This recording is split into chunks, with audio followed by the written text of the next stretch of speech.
We are so excited to be welcoming you all to this wonderful gathering tonight. I am Wes Bixby, the pastor here at First Congregational United Church of Christ, and on behalf of the leadership and all the members here, we are delighted to be hosting this first collaboration with the churches that John Gregory from Good Samaritan has been gathering over the last almost year now. Yes, this has been great. This is our first in-person event, so that's really exciting, and hopefully more to come as well. So thank you for being part of this evening, and we're delighted to have Reverend Jakob here, who you'll get introduced to in just a moment. Just a couple of things. Hopefully you found the restrooms in the back and off to the side here. There's some water over on the table. If you need anything, just find me. We want to make sure you feel comfortable, welcome, and just safe here. And I want to invite us into a spirit of prayer if we could. Holy One, thank you for gathering us in from many places and spaces. Thank you for safe travels, for Pastor Jakob being here tonight and his willingness to share his story, his faith, the light that you have put inside him, oh God. Thank you. We pray especially for our Sarasota community, and we want to lift up those who have been affected by the flooding, by the storm, businesses that have been lost, homes that have been destroyed, lives that have been overturned. And we know that's not only here in our own neighborhoods, oh God, it's up and down the coast and even to our neighbors up north who are also now dealing with flooding. God, we pray for your sheltering spirit to enfold and hold all of us in this sacred time, that we would listen to one another, learn from one another, love one another, and most especially connect with one another, and that this would continue to radiate with your presence and your possibility for days and weeks and years to come. All this we pray in your many names. Amen. Amen. I want to invite Pastor Lily to come forward to introduce our speaker tonight.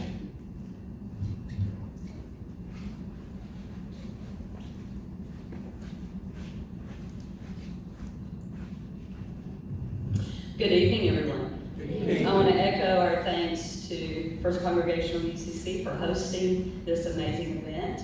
And I am really grateful to be the one who gets to introduce Reverend Jakob Hero Shaw. Reverend Jakob is the senior pastor of Metropolitan Community Church in Tampa. He is the coordinator of the Transgender Roundtable at the Center for LGBTQ and Gender Studies, and a faculty member of the Trans Samaritan Leadership Cohort.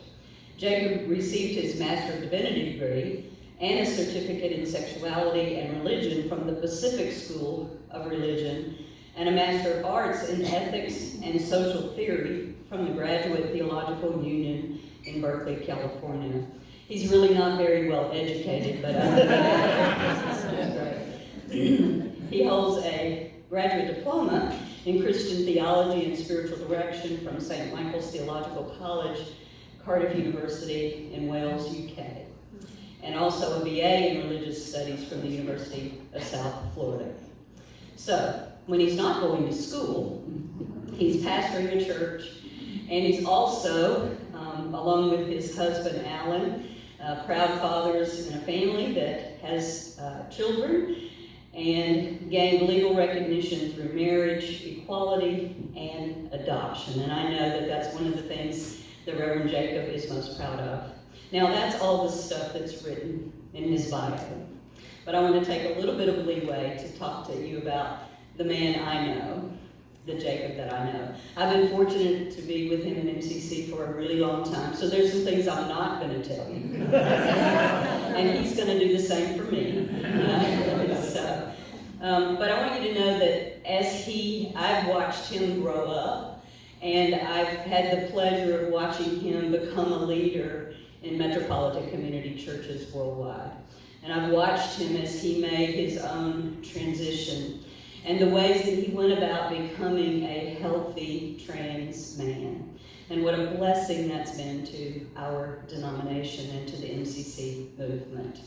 I'm glad to call him my friend and my colleague, and I'm also so proud of the fact that wherever he's been, but especially in Tampa, because you've been there a while now, he has been such an amazing advocate for the queer community, and he's done it without fear, when most people I know would have been very afraid. And so I hope that you will not only congratulate him on all that he is, all that he's accomplished, but also for his courage. And I hope you will enjoy him as much as I have over the years. Let's give him a big welcome. Reverend Jakob.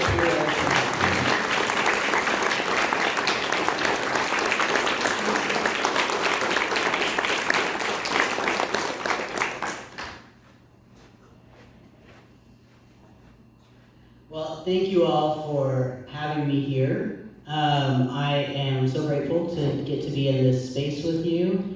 And as Lily just shared, we've known each other for a really long time. And it is such an honor to have gotten to, I really kind of grew up in MCC. I was quite young when I first came to MCC. And so there are a couple people here who've known me for a while. So let's just jump right on in. All right, so don't be too distracted by all of this. But I just wanted to start with just sort of a bit of an introduction to get an idea of who's here.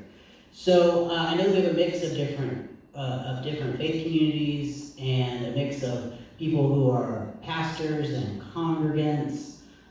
Just by a show of hands, if you're a congregant in a church, can you raise your hand? Or any kind of faith community? All right, so that's most people. And if you are currently a pastor or a lay leader who's leading a congregation, or a board member in a church, can you raise your hand? Oh, a lot as well. So, okay, cool. That just gives me a little bit of a sense of who's in the room. All of us, no matter what your role is in your faith community, have the ability to make each community more inclusive and welcoming. So I was just wanting to get sort of a sense of who is here, but this isn't a talk that's for clergy or a talk that's for laity. This is just a talk for people who are doing faith community together. All right. So we're just going to jump right in with some terminology. What are we talking about when we say trans?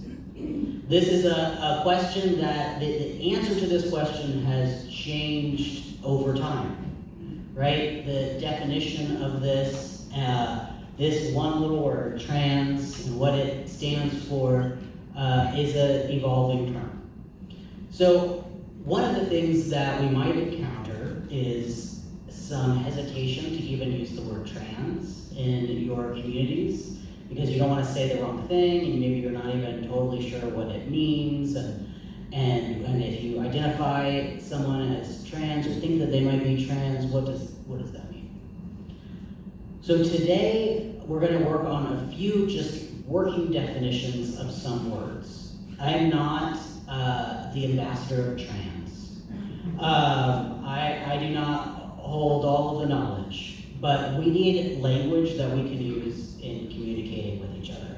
So when I say trans, and as we have our discussions and things today, when we use the word trans, this is an umbrella concept that covers a wide variety of identities. And we're going to go into that a little bit more.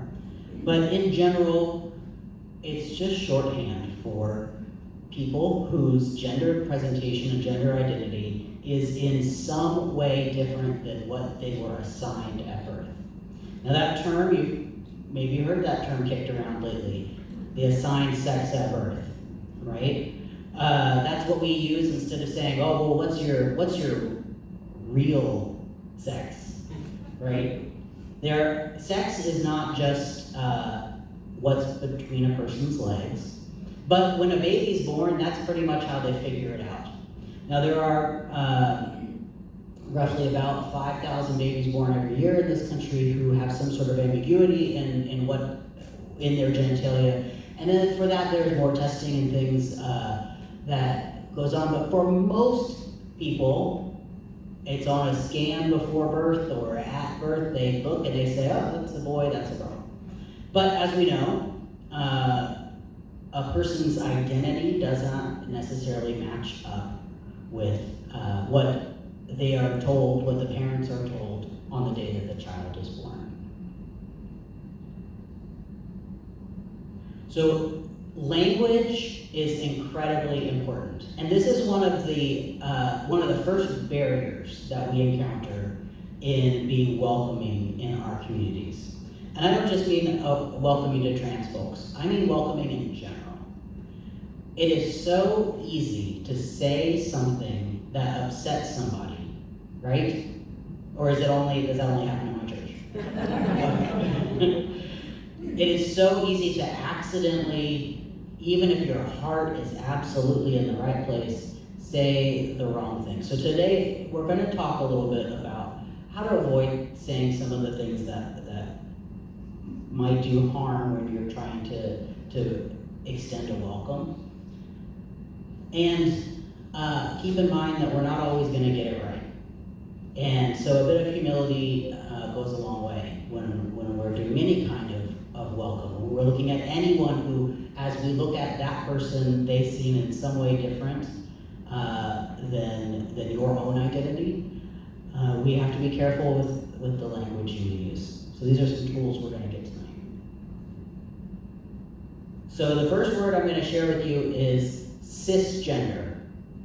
So just by a show of hands, who has heard the word cisgender? All right, cool. So that's a lot of folks. Cisgender is, I'd say, a relatively new term that's come about in the last 20 years or so. Cis means on the same side of, so a cisgender person identifies with the sex that they were assigned at birth.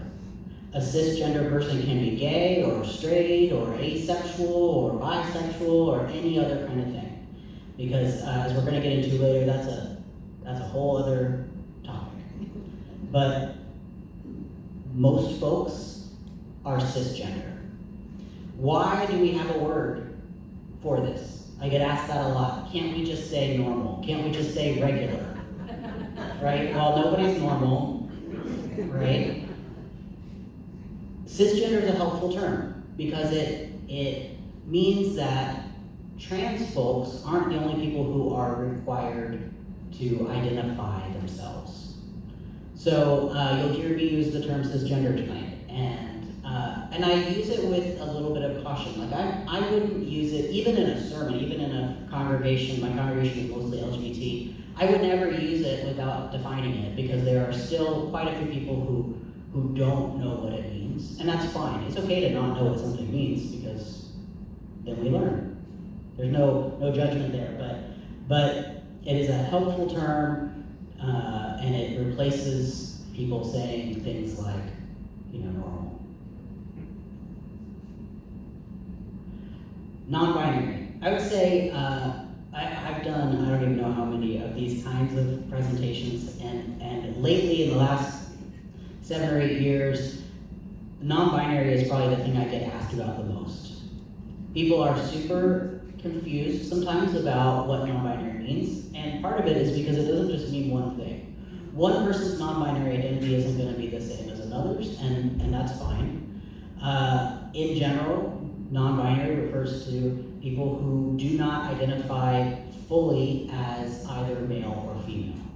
So myself, I identify as a trans man. I'll get into what that means in a minute. And I wouldn't say I'm binary. Like, that sounds strange, but that is kind of, I have a binary identity. I identify as male. I don't identify as female. I don't identify as in between. But lots of people do. And it can be really challenging in our churches and our faith communities to be welcoming to non-binary folks. Not because of non-binary folks, but just because we need to get everybody on the same page about how we talk about people. The best example I have from my own church tradition is that we do communion individually. We have people come up as a one-on-one or with a spouse or with their friends, and we have a little private prayer. Receiving communion as a brother, when they say, my brother, and you don't identify as a brother, or receiving it as sister and you don't identify as sister, that immediately tells the person, you don't really fit in here. And often what I have encountered in churches, and it's not just with communion, it's in other ways as well, passing of the peace, other, just conversations at coffee hour. I've had people say to me that it's easier for them to understand my identity, but they don't really understand those non-binary people. Well, that's a privilege that some people have, and that some people don't. And to be truly welcoming, we have to be willing to be transformed. It's not just about open the door and let people wander in if they want, and hopefully they'll like it. It's all of us need to be transformed, and part of that is being willing to transform what we understand about gender, so that it's not just the folks that you can look at and say, oh, I know what this person is or isn't. The next piece that I want to tell you about trans people is that about non-binary people, which is, I would say, part of the trans community, not all non-binary people are androgynous. I know plenty of people who use the they, them pronouns. We're going to talk about pronouns tonight too. Who identify as non-binary and have a beard and are big, and that's just who they are. And I know other non-binary people who wear makeup and what we maybe would identify as more feminine clothing, but their identity is non-binary. And a kind of a message that I often hear from non-binary folks is that they don't owe us androgyny. They can be who they are, and for a lot of non-binary people, that means on one day they're going to present one way, and on another day they're going to present another way. And our work as people who are committed to being welcoming, which I'm just going to make an assumption. I know assumptions are dangerous, but I'm going to make an assumption that all of us here are committed to being welcoming. Our work is to, even if we don't understand someone's identity, just accept it. And part of that is the task of remembering, just like we remember people's names, remembering what people like to be called in terms of their pronouns. All right, trans woman. This is another term that I want you to understand. I'm going to talk about trans men as well. You'll see here people who look feminine. Not all trans women do, of course, because trans women are just as diverse as any other kind of woman. But a trans woman is someone who is a woman. They likely were not born, assigned female at birth. They were not, the day they were born, called female, but a trans woman is a woman. People often get confused about whether they're supposed to say trans woman or trans man. It's easy to remember because you always go with how the person identifies. So if someone has transitioned, they're not going to want to be called a man if they're transitioned from male to female. So a trans woman is someone who has a female gender identity and often will use she, her pronouns, often will dress in a feminine way, but like I said, not necessarily always. And likewise, we have trans man. Same idea, right? We go with how a person identifies. So, as I said, I'm a trans man. My identity is male. I'm legally male, even though DeSantis tried to take that away, it didn't work. Does anyone have any confusion or questions about the terminology on these terms? We're going to have a deeper Q&A later, but yeah, go ahead. Can someone be both a trans man and non-binary? Absolutely, that's a great question. So the question was, can someone be both a trans man and non-binary? Yes, and lots of people are identify as both a trans woman or a trans man and non-binary at the same time. You might even see, like if you're on Zoom calls or you see people's name tags or whatever, any place you are, you see pronouns listed. People will say he/they, or she/they. That doesn't mean that in every single sentence you have to use both. It's that that person identifies using either he, she, or the they pronouns. And I would say, especially, I'm seeing it more in the trans community these days, that people do identify as, for instance, you might hear the term trans feminine non-binary. So that would be someone who identifies more closely to a trans woman, but also is non-binary. You might hear trans mas or trans masculine non-binary, which is, yeah, that's a great question. Thank you. All right, so these are some of the words that we've just talked about. And what I want you to know about all of these words, what all of these have in common, is that these words are adjectives. So why is that important? Because an adjective is what it categorizes a noun, right? Sorry for I was at one point an English teacher, so I say this because we don't say a transgender. And also it's not a verb.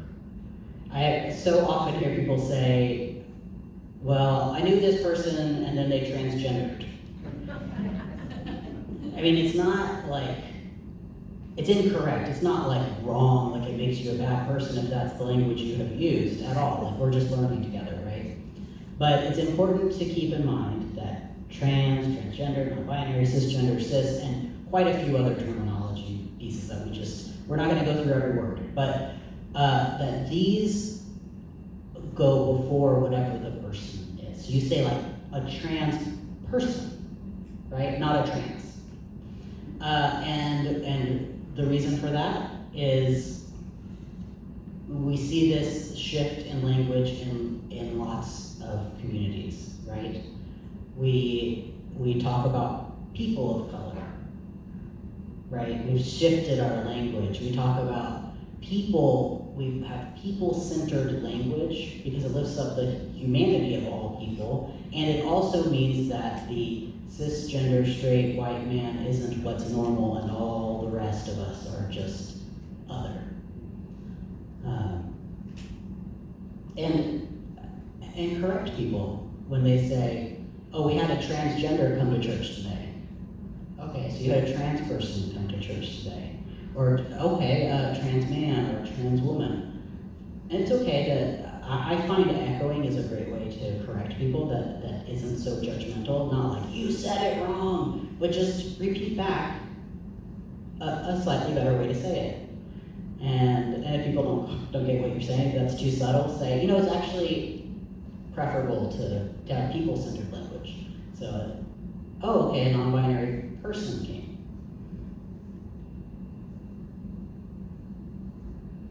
All right, pronouns. This is my last grammar piece. I've already shared a little bit about pronouns. Pronouns are super important. I think it is hilarious to hear people say, well, I don't have pronouns. Now, there are people who don't have pronouns, but that's not what I'm talking about. There are definitely people who identify as non-binary who actually don't use pronouns, but I'm talking about people who get offended at the idea of pronouns, people who try to prevent elementary school teachers from being allowed to teach about pronouns. Well, everyone has pronouns. If you say, I'm offended that you talk about pronouns, well, you've already used a couple pronouns. So here are the most common pronouns we encounter. There are things called neopronouns, and I'm not going to get into that tonight because that's a more complicated thing, but I will say, if someone gives you pronouns and you are like, I do not know those words, that's okay. You can try your best. You can see if they use they, them as well. But in general, we have he, him, she, her, they, them. Sometimes, as I mentioned, some people use he and they or she and they. When you use they, them pronouns, it's not as hard as it might seem. It's not that the word they is used for every pronoun. The pronoun changes in the sentence structure. Yes, you're talking about a singular with a word that is used for plural, but we already do it all the time, right? If you get up from the table and you see someone's phone sitting there, you are most likely going to say, someone left their phone. You don't think that 3 people left one phone, but it's just easier to say someone left their phone, right? So we do this all the time. And it can be a bit of an adjustment. As I mentioned, I used to teach English. I taught English as a foreign language. And even I, at the beginning, was like, I struggle with this. I don't like it, because I thought it was grammatically correct. And then I learned I was wrong, that it's not grammatically incorrect, and adjusted my thinking on this. This was a long time ago, but we can learn and change, and you will find that it gets easy with practice to use they, them pronouns. Just by a show of hands, do you know folks who use they, them pronouns? Okay, so that's a good percentage of the people here. And it is getting more and more common. Not because it's some kind of cultural trend and it's the trendy thing to do, but I think because people are now, in a way, have permission to explore their gender in a way that even a decade ago we didn't. So you'll hear people saying, well, I don't know how to deal with the they, them pronouns, and my response to that is always like, that's okay. You can practice. My best advice, especially if you know someone whose pronouns have changed. You knew someone for a long time that used he, him pronouns, and now they use they, them pronouns. Or now she uses she, her pronouns. Practice. But literally practice out loud by yourself. Practice talking about the person. Or talk to a trusted friend and say, let me tell you a story about my friend so I can practice her pronouns or their pronouns. And it's really okay to just practice. And sometimes it's about connecting a name to the pronoun, right? So, you say, okay, well, let me tell you about Bob. And he went to the zoo yesterday, and he did this, and he bought this, and this is his. And just practice, because that's how we learned when we were little, right? There was a time in all of our lives that we didn't understand how pronouns are a substitute for nouns, but we can learn.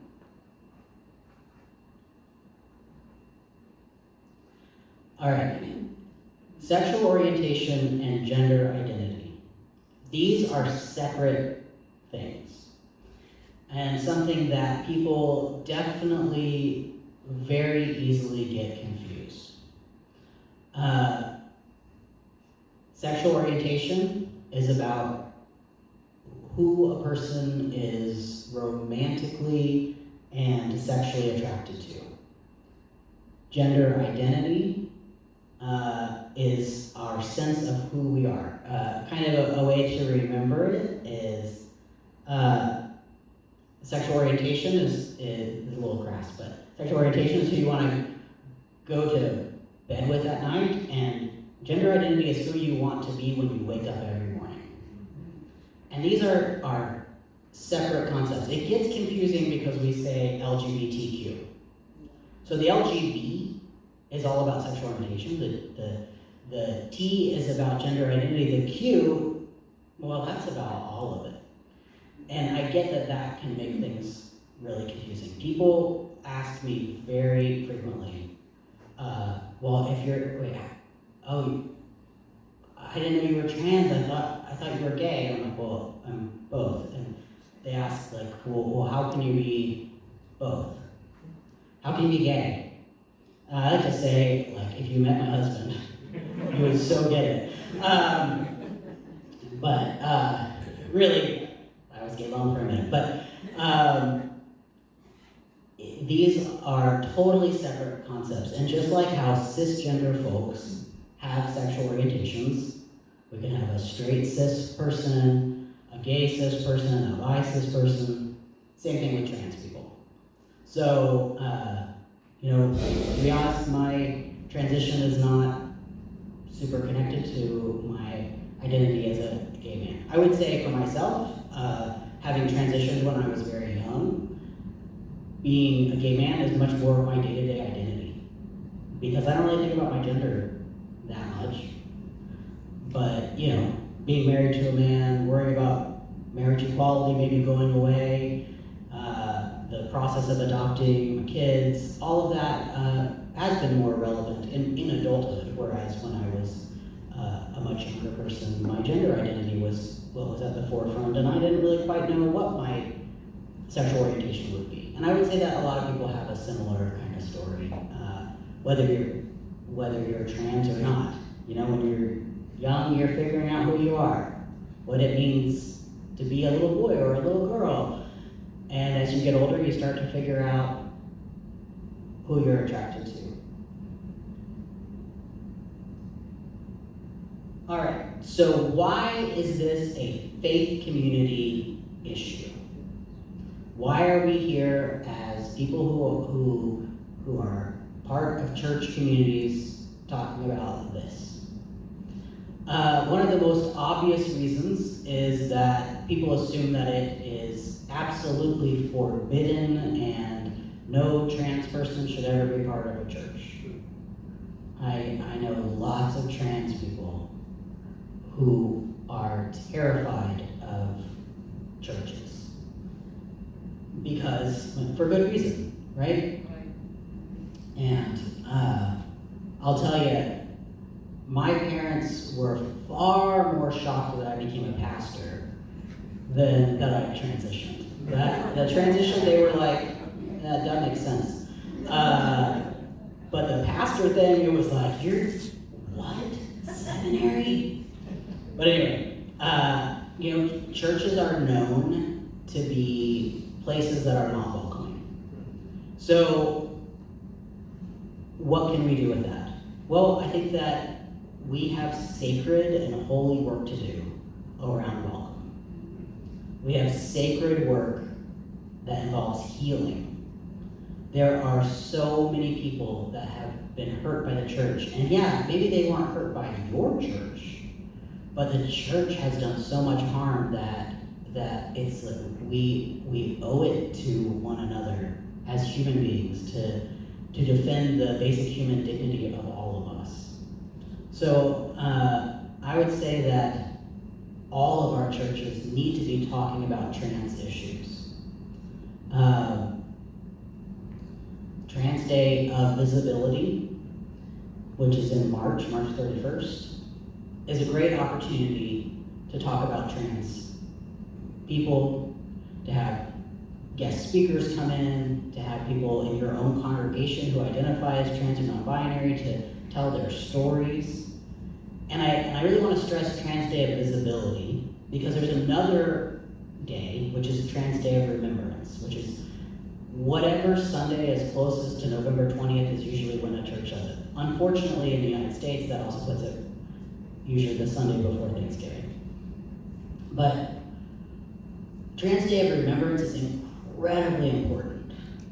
And I hope that it's not the only time trans people are mentioned, because think about what that does to people who identify as trans. If the only time we talk about trans people is when we're talking about people being murdered for the way that people perceive them, transphobic violence, that's what Trans Day of Remembrance is honoring people who have been killed because of transphobic violence. That can't be the only time we ever talk about trans people. That tells us, even just on a subconscious level, that we're only worth mentioning if someone is killing us. And that's hard. So I definitely say lift up Trans Day of Remembrance, honor it, but the best, if you're looking for the time in the liturgical year to do it, the Trans Day of Visibility is really the time to lean into the education and the outreach, the activities. One of the things that is super, super helpful in trans communities is the opportunity for people to donate clothing and the opportunity for trans people to get clothing, professional clothing in particular. Many trans folks live in poverty. Many trans folks have challenges with employment, not because we're inherently unemployable, but because of prejudice and discrimination. So an event where people can learn about trans folks, where there can be some kind of clothing exchange, where, you know, if you've got people who want to, you know, we all have these folks in our church who want to throw some money at a project. A lot of trans women need feminine clothing that is sizes that are larger than maybe would get donated, especially shoes. You know, do some thrift store shopping, and these are some great ways to lift up the trans community, and to do it in March. This past year, Trans Day of Visibility fell on Easter. And I really lucked out at my church because there's this trans woman, she's absolutely delightful, who had never been baptized. And she had come to me and said, I want to get baptized on Easter. I was way too excited. It had nothing to do with trans visibility that she wanted to get baptized on that day, but she wanted to have her name and to be baptized and have her name spoken, and she wanted it on Easter Sunday, and it was such a great fit. And there are some good trans stories that can be told around Easter, right? So I invite you to really think about that. This is a good time of year. A lot of us are doing our planning, right, for the year right now, and to think about how can you make this a part of your service. Another thing is to not have the trans folks in the community be the only people who do it. I remember when I was a much younger person and very timid and shy, and the idea of doing this, like standing up and talking in front of people, was terrifying to me. And being expected while going through medical transition and figuring out who I was to also be the person who was educating the people around me. And that's not helpful for a lot of folks. I mean, there are some people who just step right into it, and that's great. But it is really hard. And for those who are in churches in whatever kind of leadership role, whether you're leading small groups or leading some kind of a ministry, or you're the senior pastor, or any role where people are going to listen to you when you talk, if you are not a trans person, your words are going to carry more weight. I hate that that's the reality, but it's true, right?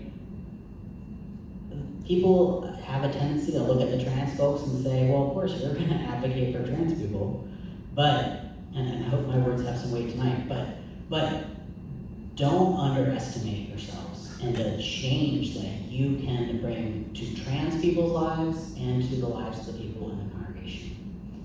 When I was first medically transitioning, I had identified as trans for a number of years, but when I first started medically transitioning was really when people started to really figure out what was going on. My pastor at the time, Phyllis, of course, for those who are MCCers, without ever pointing me out, made sure to regularly, you know how we like make up stories that go into our sermons, like little examples about people. Those aren't real people. Oops, gave away our secrets. But that regularly, her just random examples would include trans people, even if especially if the story had nothing to do with the person's gender, because it just normalized it. Like we can just talk about the people in our lives and identify who they are just like we do in real life. So that to me as a young person really made such a huge difference, because I was sitting there thinking, oh, okay, like I really am welcome here. I'm not just an add-on or an afterthought. Here's another reason, Floridians, why this is a faith issue. If you want to stay up to date with trans issues in this country, I highly recommend this website, erininthe.morning.com. She has a Substack, which is like a kind of like a way of doing newsletters. It's very easy to sign up, and you can get an email from her every day that gives the updates on things. It's a little hard to see on this, but I think you can probably tell that Florida is the one state out of the whole country that has it even says do not travel. Now this is the map for all ages.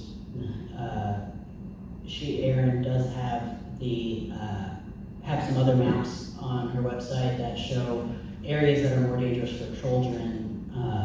The reason why Florida has the do not travel warning is, well, a few reasons.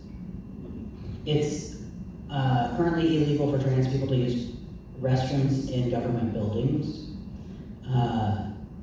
So that's a big reason, and that includes airports. Some of us can go use whatever restroom we need to use without it being an issue, but the reality is that you can get into a lot of trouble and also into a lot of danger. I mean, like technically, by the regulation, despite being fully medically transitioned, it goes just by this sex assigned ever. So like technically I would have to use the ladies' room, which is just ridiculous and actually would put me in danger. And trans folks are struggling a lot with this. The other is around custody with kids. Right now, the gender identity of the child can really be used in a really kind of terrifying way in custody disputes, even if one of the parents in the dispute lives out of state. So there are some real risks of kids being taken away if their parent affirms their gender identity. Florida is a mess right now, but the good news is that there are a lot of people who are working on this, and also a lot of things have already started to get overturned. For example, there was going to be a regulation put into place that your driver's license had to match the sex on a person's original birth certificate. So that would mean that someone like me, I've had male on my birth certificate for about 23 or 24 years, my entire adult life, and I would have to have gone to the DMV and had that changed to female.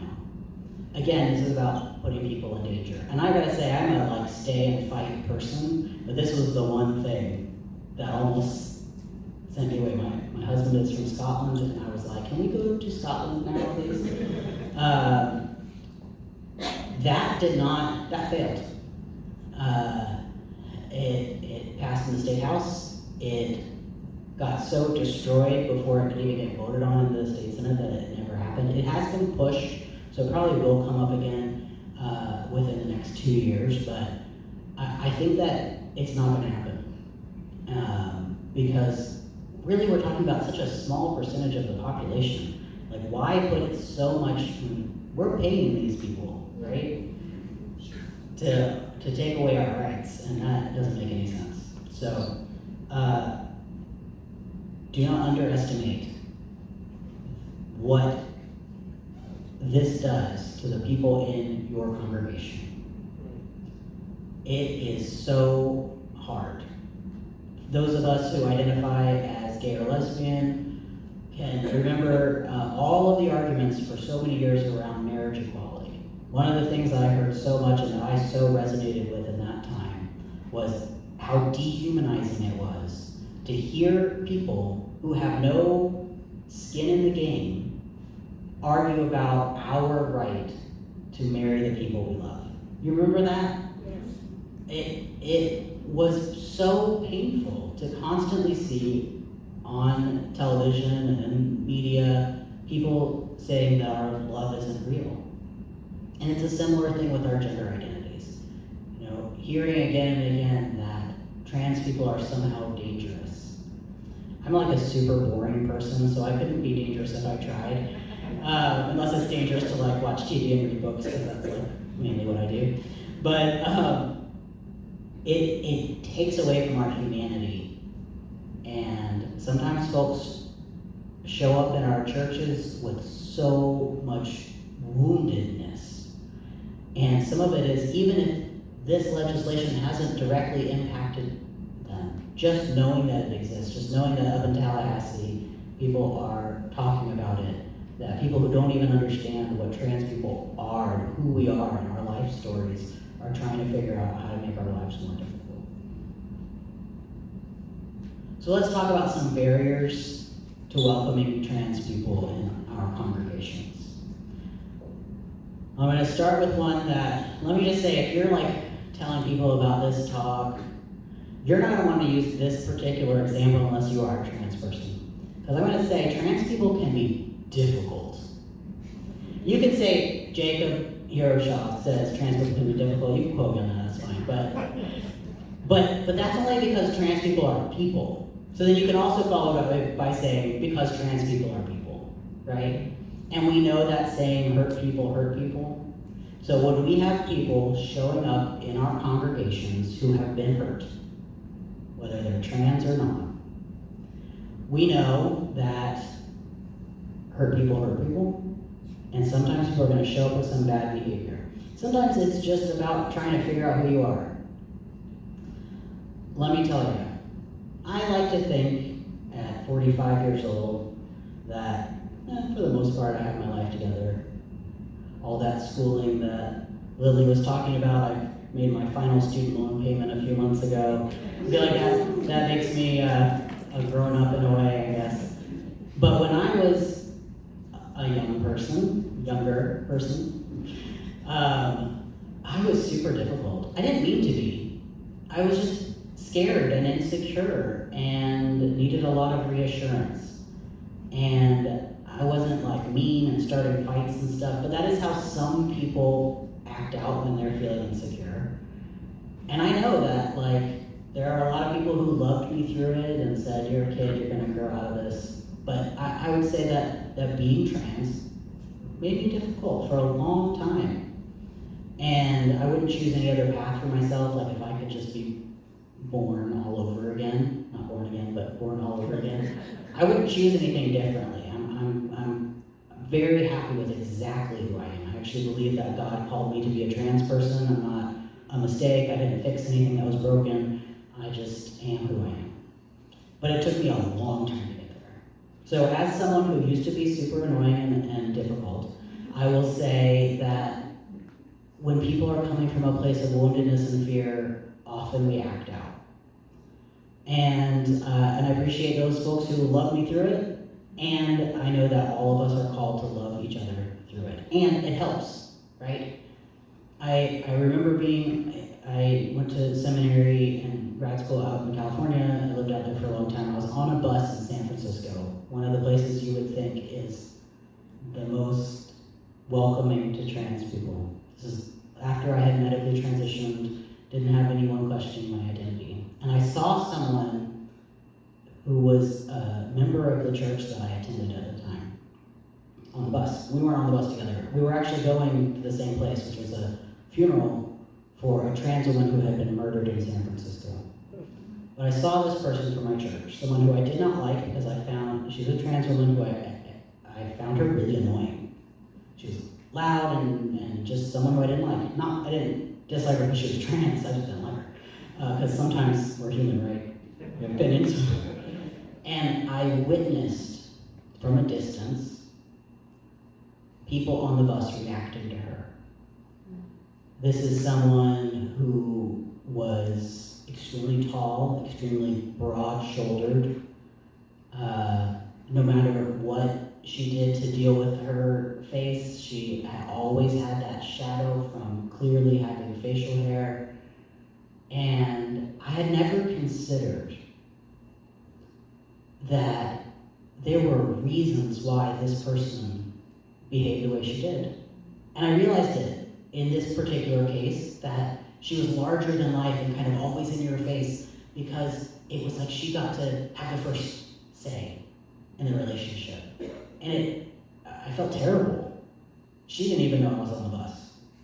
But I felt so terrible that even myself, as someone who had transitioned, that it had never occurred to me how much that shapes who we are. We did not become best friends, but it did transform my way of interacting with her and my ability to get along with her, my ability to be on committees with this person. It really did transform the relationship, because all of us, every single human being, is dealing with some kind of thing that other people don't know about, right? And we never know what someone else is dealing with. So I'm not saying that all trans people are difficult. What I'm saying is that all humans are difficult, and there might be a reason why a trans person might show up in your congregation and have their defense mechanisms that have kept them safe. And that might make you feel like it's hard to welcome them. And that's the work that we have to do as people in community.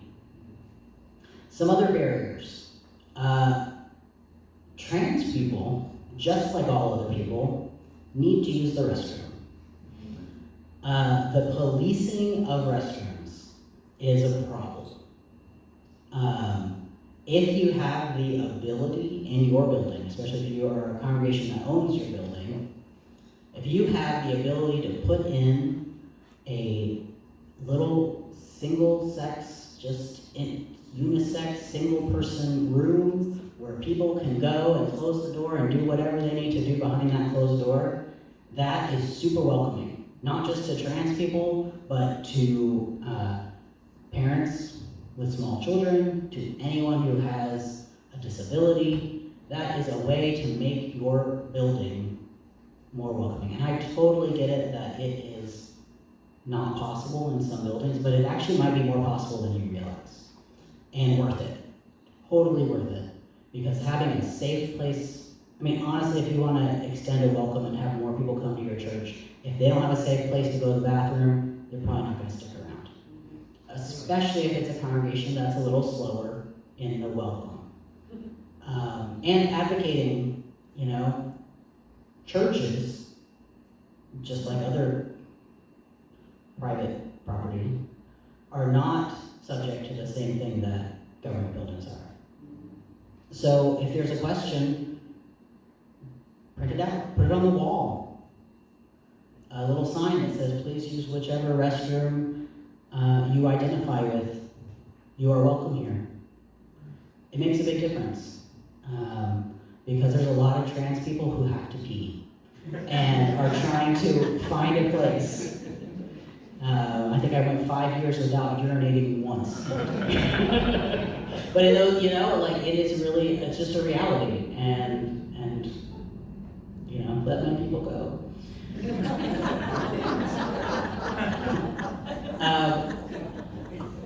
Some other things, theological things around language can be challenging, right? I wouldn't preach on the creation stories without giving some context, right? Male and female, God made them. Well, let's talk about that. We're not going to have time to get into the full thing now, but